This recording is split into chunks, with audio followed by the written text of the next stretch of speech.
In today's video, we are going to be making some super easy and homemade Play-Doh.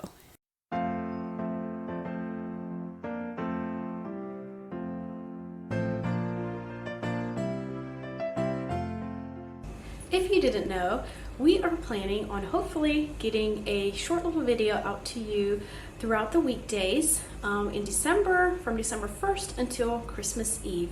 So if you haven't seen all of those and would like to catch up, I will be sure to put the playlist in the description box so you can catch up to the ones that you haven't seen, or if you want to start at day one and watch them all the way through. To make our homemade Play-Doh, you will need a medium-sized kettle along with some flour, some salt, and some cream of tartar powder. And then we're going to go ahead and mix those ingredients together really well. Before you turn on the burner, by the way, we're just going to mix this up, and then we're going to add in our water as well as our vegetable oil. This is a super easy and simple recipe. I'll have it in the description box below if you want to make it for your kids to enjoy. And then we're going to go ahead and whisk all of these ingredients together, get it mixed up really well before we turn on the burner.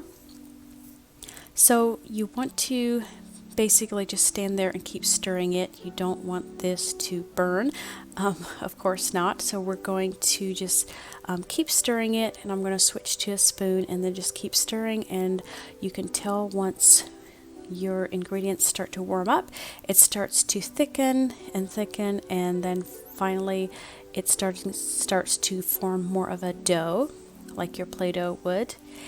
And yeah, you just keep stirring until you have a nice soft dough.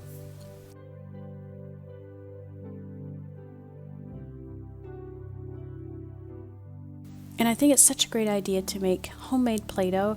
That way you know what the ingredients are in your Play-Doh, and you don't have to worry about your kids, eating it. And it's definitely not going to be tasting good, but there's nothing in here that's going to do them any harm, and you can rest assured in that. So after it's getting really stiff and more dough-like, I'm going to take it off of the burner and just keep kind of stirring it, and then I'm going to put it out on just some wax paper to get it out of the pan so it doesn't keep heating, and it can start to just cool down a little bit. We're just going to let it cool off a little bit because it is pretty warm at this point. And then once it's cooled off slightly, I'm just going to kind of knead it a little bit in the wax paper and just get it to cool off a little bit more before we start adding our colorings. Now this is totally optional. If you want to add colorings, I'm going to divide mine into two because I have two kids. So we're going to do Christmas colors. We're going to do red in the one and green in the other one.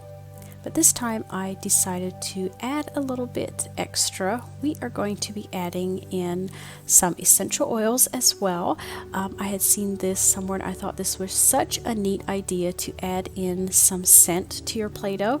It just gives it a nice Christmas scent. We're going to add in wintergreen in the red one.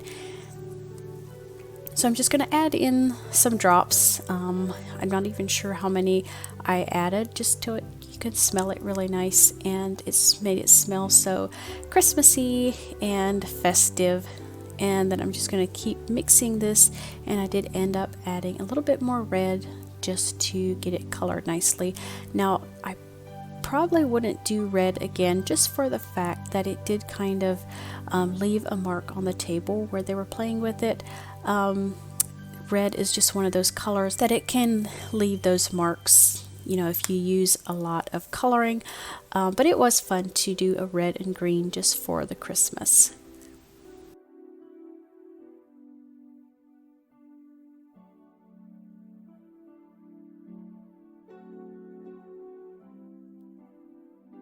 And I didn't do a very vivid red just because I would have to use so much food coloring, and I knew it would really leave stains wherever they were playing with it. So I just did a nice kind of a soft red. And then this one we are doing in green, and then we're going to add some wild orange essential oils in this one. And this was also just a nice lovely scent for the holidays.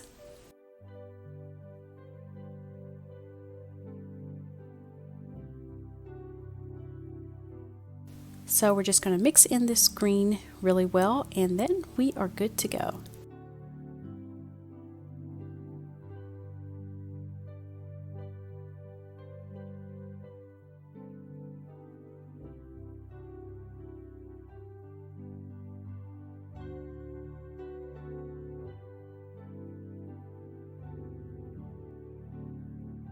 So we have our red and our green Play-Doh. So now we are going to have fun playing with it. And at this point it was still just a little bit warm, so it was very soft and pliable. So they wanted some cookie cutters to play with. And this was such a fun little project to do in the evening. They had their baths and they had their PJs on, and it was just something that they could do and play with, and we could put it away before they went to bed.